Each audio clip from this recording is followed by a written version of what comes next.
Now, for a review of what's making the headlines in the papers this morning, let's bring in Arise analyst, Dr. Constance Ikwoku. Good morning, Dr. Constance. Good morning to you, Yolanda. I'm Lovely excited. to see you. Yes, Friday. Good morning, Dr. Constance Ikwoku. Good morning, Mr. Gbenga Ashiru. And it's Friday, and there are implications. It is Friday indeed. How are you? I'm good. You sound very excited. It's I'm Friday, late on the bandwagon I for think it's a implications. payday. Payday? Okay, if you say so. But it's nice to see Friday come, after a very hectic week, But good to see both of you. Hello there and welcome to the program. We'll look at the newspapers today, and we'll begin with this day newspaper. In this day, we have Tinubu to service chiefs. Defeat these enemies once. I'll provide all the support. And FG inches closer to implementing single window policy for efficiency at Nigerian ports by 2026. Removal of fuel subsidy, forex reforms have strengthened redirected public resources. New Telegraph. House APC hits two-thirds majority with 243 reps as 5 Enugu members dump PDP. Digital reforms, tech giants, telcos vie for Nigeria's 430 billion naira data center market. Army redeploys 56 major generals, 11 brigadier generals in major shakeup. Then moving on to Daily Trust, what APC can do with two-thirds National Assembly majority. Bauchi to create additional 29 local government areas, 6 National Assembly approval. Fuel price may go up according to marketers. Alleged coup plot, Brigadier General, colonels, others under probe. Cameroon's opposition leader flees. UN France warn against repression. The Guardian, justice on trial as courts battle neglect infrastructure deficit. Petrol may hit 1,163 naira per litre as FG targets 4.8 trillion naira yearly from fresh tariff. We're going to be talking more about that. APC gains upper hand in House as defections reshape power balance. JAM probes 10 staffers over corrupt practices. The leadership on Friday. Refiners hail Tinubu's imposition of 15% duty on imported petrol, diesel. Bauchi Assembly again rise the National Assembly. They want to create new local government areas. Commission enhances staff capacity ahead of 2026 Hajj. Daily Sun, defection, presidency, APC governors, APC NWC to receive Diri on Monday. That's Bayelsa State Governor Doye Diri. Nigerians will suffer over 15% fuel import tariff, APC chieftain warns. And of course, going again to the marching order given to the new service chiefs by President Tinubu. FG close to single window policy implementation at pause, says Shetima. Tinubu approves 4 trillion naira bond to clear power sector debt. Moving on to the international headlines, Daily Express, King removes style, titles and honors from brother. And then we have other papers as well. Metro.co.uk, Reeves House, Gaff, haunts Starmer. The Daily Telegraph, Andrew no longer prints. So this is heavily covered in all the papers in the United Kingdom. If we go to the Times, we see that also Andrew stripped of his prince title and home. Daily Graphic in Ghana, France deep in a bond. That's a photo of the president of Ghana and Emmanuel Macron of France. Newspaper, again, Andrew stripped of prince title in historic move to save monarchy. The Guardian, again, Andrew stripped of his royal titles. UN leaders condemn Sudan mass killings. Letting agency takes blame for Reef's error. That's the Chancellor of the Exchequer in the middle of the storm now. How long she will hang on, we'll have to see.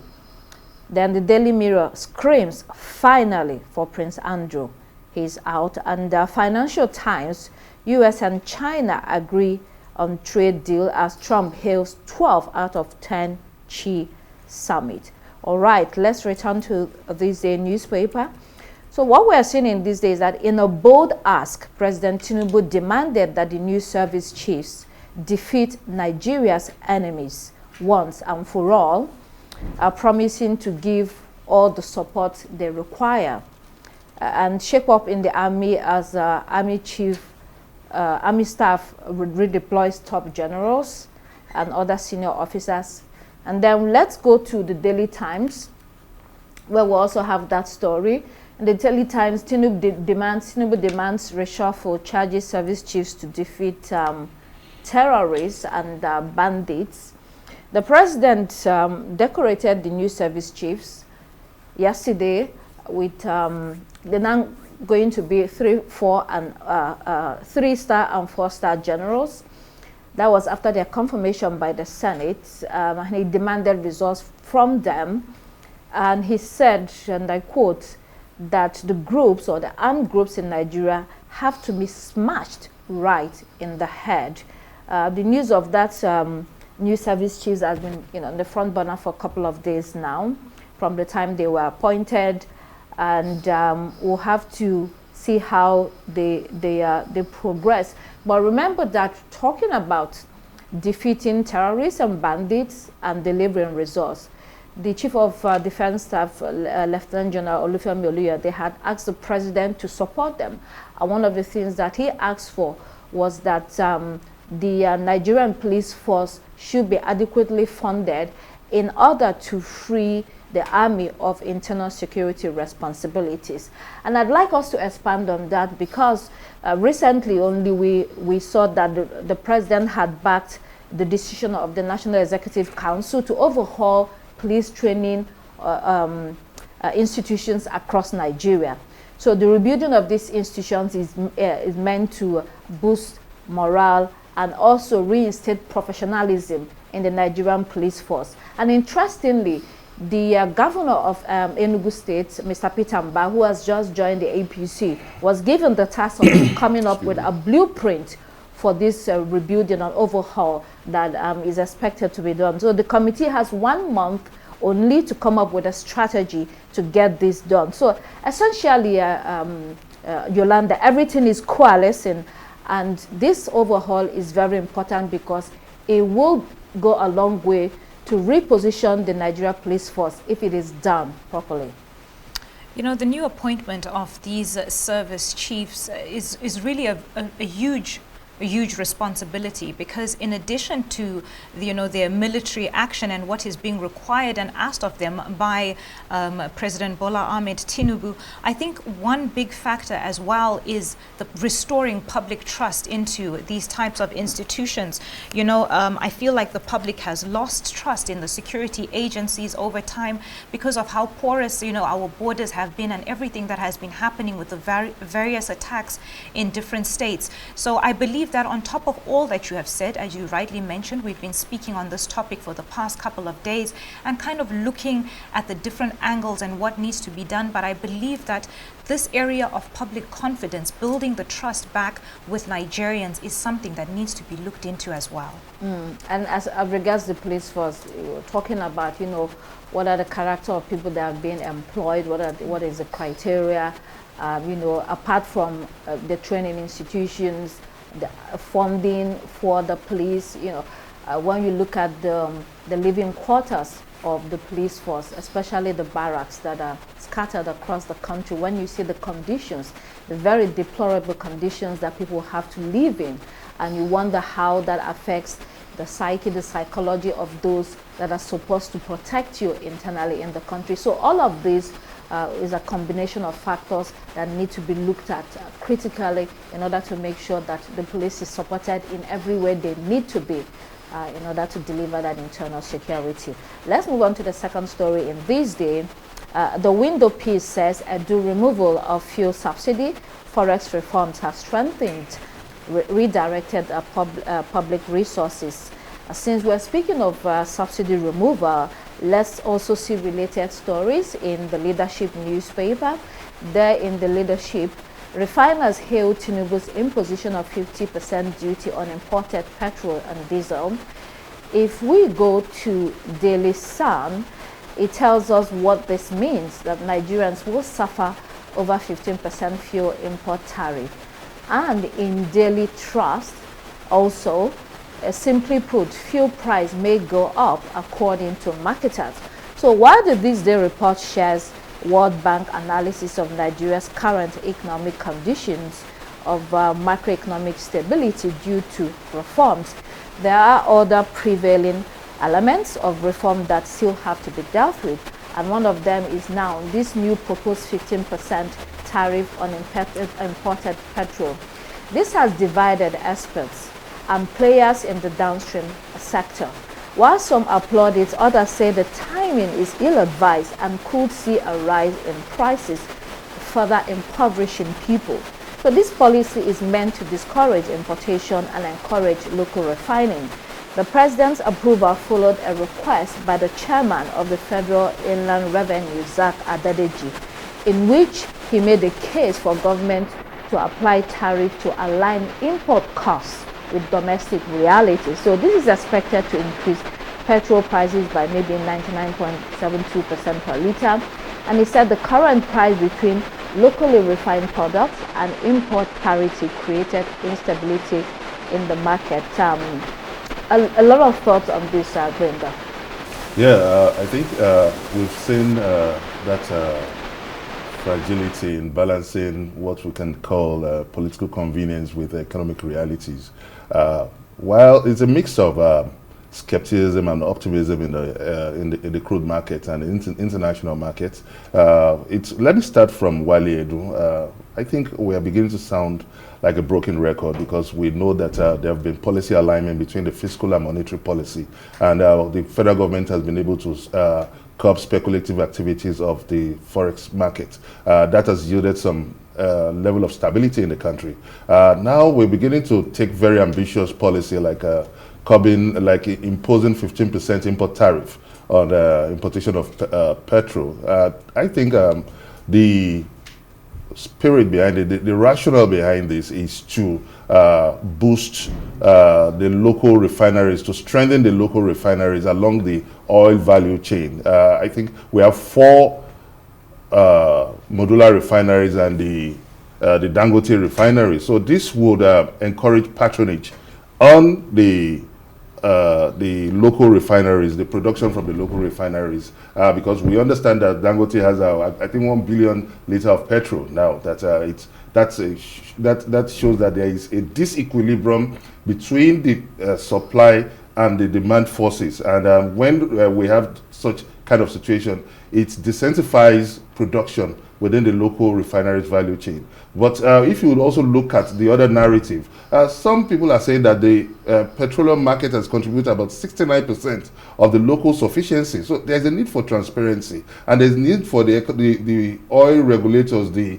Nigerian the Nigerian midstream and upstream regulatory Commission Authority, and the Nigerian Union of the Nigerian Upstream Petroleum Regulatory Authority Commission, rather, to really look at how we could have a free market economy where we could stabilize this production, boost local production in Nigeria, and also be able to generate revenue. So I think that is the situation we are right now. It might not necessarily lead to increase in the pump price of petrol if well managed and well regulated in the oil sector.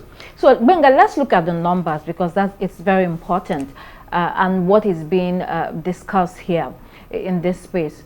So Dangote refineries is 600,000 barrels per day, and he had said to Nigerians that he will be able to provide sufficiency for local consumption.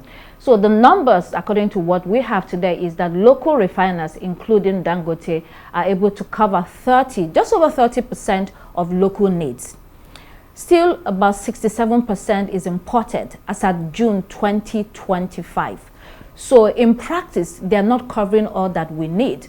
So what people are saying is that, okay, yes, Dangote has said that by 3 years' time, he's planning to expand his refinery to 1.4 million barrels. And then we have the 200,000 barrels per day coming up in Akwa Ibom State. I don't know whether there's a date for that to be completed. So at the end of the day, this is a few years to go. So others are saying that we need to be careful here because you do not want to increase your already increased price of fuel by this 15% tariff that is being slammed on imported fuel. Because as of today, we are not able to provide 100% of local consumption. But it must be pointed out that the stability that we have seen in the forex market could also be linked directly to the coming on stream of the Dangote refinery that has been able to now strengthen the Naira, because there is no way we could achieve that forex stability without boosting our local production. And oil is our mainstream. Yeah, again, numbers. At the end of the day, data is what matters. Absolutely. That's right. Okay. Yeah, let's see the third story in this day newspaper. Here it says, FG inches closer to implementing single window policy for efficiency at Nigerian ports by 2026. So the big goal here is to reduce clearance of goods from 21 days to less than 7 by 2026, thereby positioning Nigerian ports for super efficiency. This is important in the light of the fact that it takes 5 to 7 days to clear goods in other nearby ports in Ghana and Cotonou, which is why Nigerians prefer to go to those ports. Let's also talk about the cost of clearing goods. In Nigeria, it costs 30% higher compared to regional ports. So that is debilitating for both regional and international players, and especially for our local players, you know, Nigerians themselves that do business. So the biggest economy on the continent, you want to have one of the best, if not the best ports, at least regionally, if not continentally. So Yolanda, you know, the point then would be by 2026, we will be able to achieve this important milestone that we desperately need as a country and a big economy on the continent.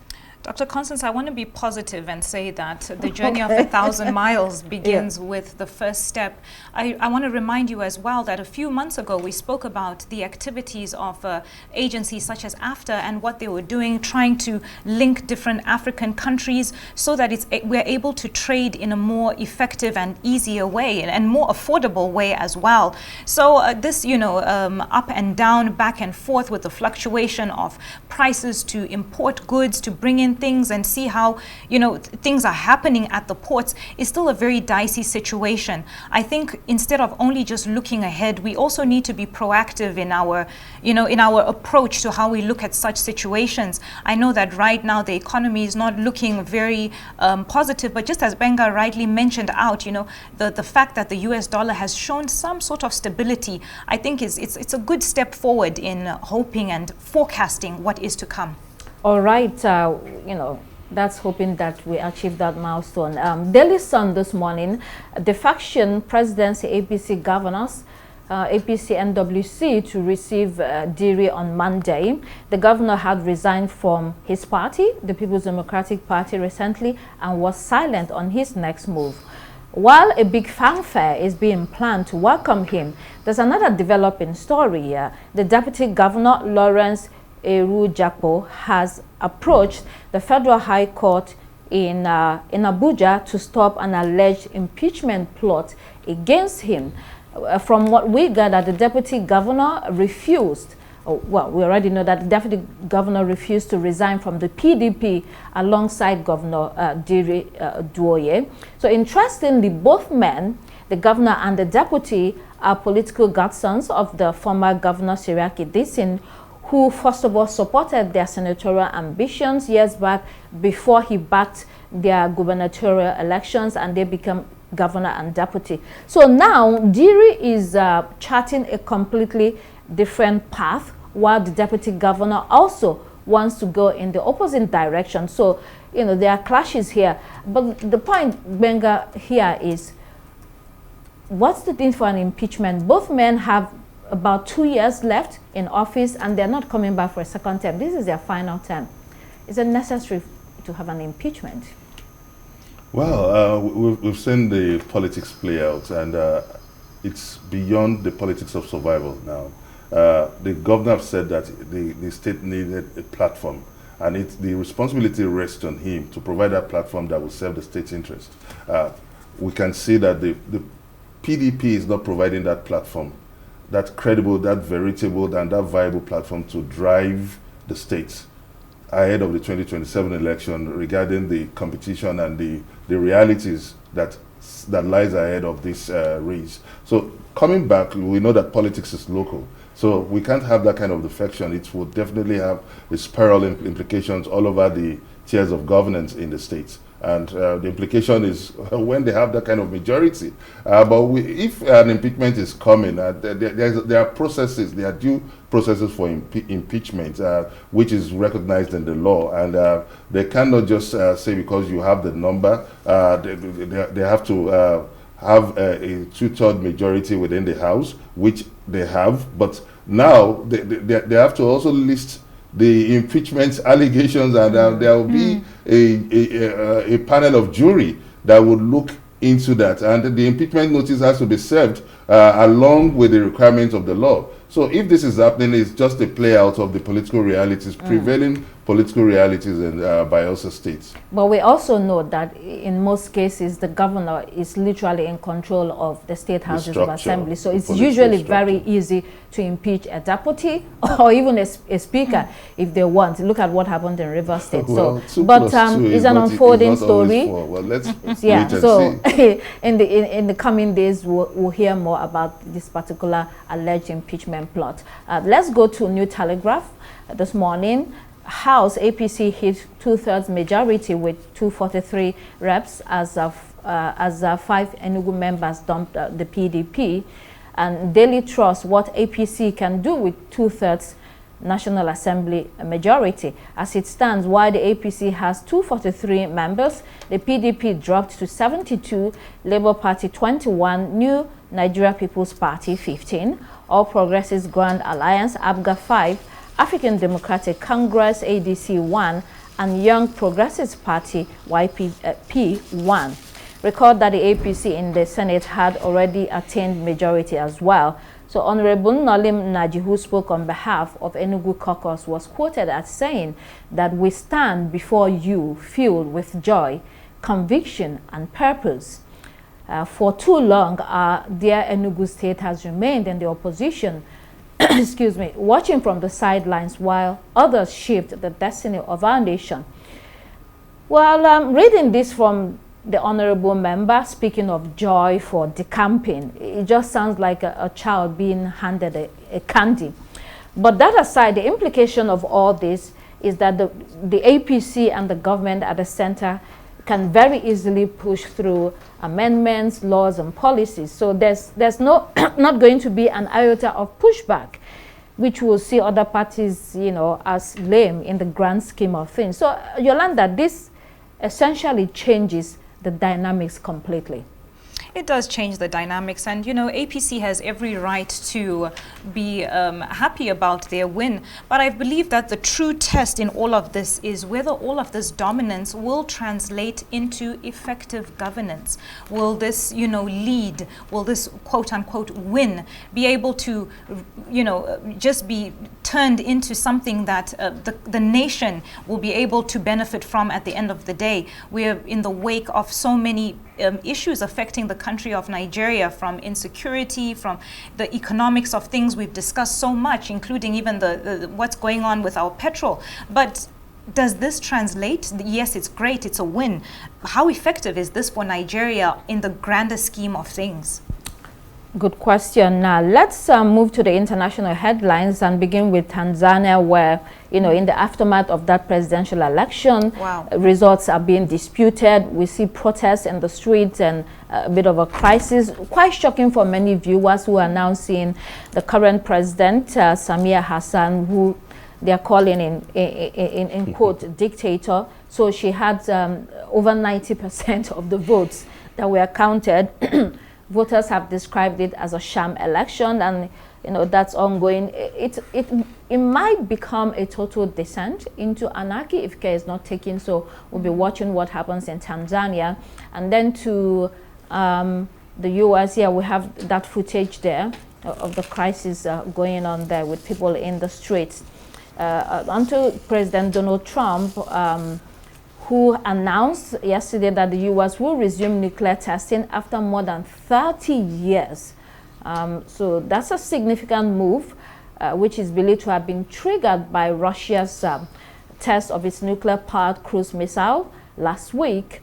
So there are fears that this could spark a new arms race. Already Europe is rearming because Donald Trump has pushed them to do so. They have been increasing defense budgets and giving themselves a particular amount or percentage of their budget that has to be allocated to defense. Every European country is doing that at the moment. So indeed, the global dynamics is also changing. This is one of the reasons some people say, what's the point of the non-nuclear proliferation treaty? While some people have nuclear weapons, others are told not to have. So Iran in mind and a couple of other countries. And so we also go to the United Kingdom, 2 downfalls. The first one is already down completely while the other one is impending. In our newspaper, Andrew stripped of his prince title in a historic move to save the monarch. All this is a fallout of that friendship with Jeffrey Epstein and the recently published memoir of a young woman who used to be younger when she accused Prince Andrew of sexually molesting her. And then we go to Daily Mail. Humiliation as Chancellor of the Exchequer, Rachel Reeves, changes story again. There are growing calls for the Prime Minister to sack her. Her fate now hangs in the balance. And then finally to the Financial Times, the 2 most powerful men in the world, President Trump and President Xi Jinping, agreed a trade deal and they signed a 1-year minerals pact. Yolanda, over to you. Oof, that's a mouthful. I know. There, Dr. That's a lot. Whatever you can take. Yeah, sure. So first of all, I'd like to speak on Trump announcing that they will resume nuclear testing after more than 30 years. I echo your sentiments by saying that this is him just showing his power. Russia has been doing this and so has China. So he's feeling like he also needs to bring himself to the table and show that he has a powerful nation too. If you remember, the US was actually the first and only country in history to actually drop nuclear weapons. And ironically, this year I think we celebrated the 80 years of Nagasaki and Hiroshima. Yes. If I'm remembering correctly. So it's interesting to see him show his power, but we must also not forget what history has taught us. Nuclear weapons are very dangerous and they cause damage that can affect nations for decades to come. So we wait and see what happens with that. Now, speaking of Prince Andrew, and now Andrew Mountbatten Windsor, no more Prince Andrew, it's very sad because he's been a prince from birth, and that's the only title that he has ever known. But if we look back into history, he's not the only royal to be stripped of his royal title.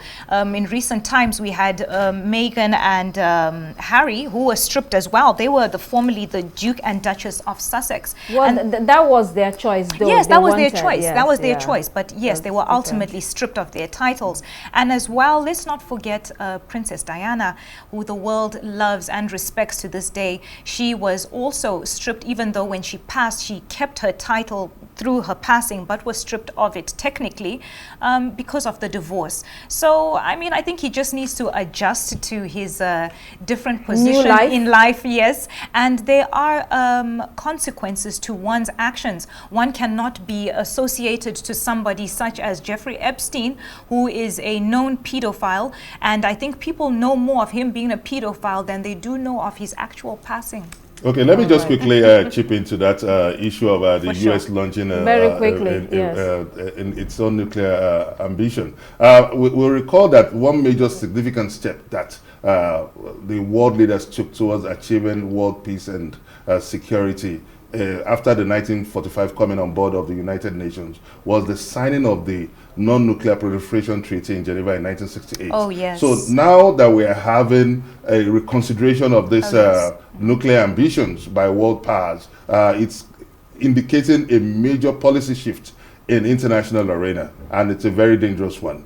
If these superpowers, the 5 major members, cannot come together. And that also resonates the call for a reform in the world governance system. We've seen what's happening in Gaza, that the fragile peace has not been sustained. All right, but Benga, you know, they've always kept their nuclear weapons. They only told other people not to have nuclear ambitions. North Korea, Iran, and Iran, exactly. All right, we have to wrap it there. Those were your headlines for today.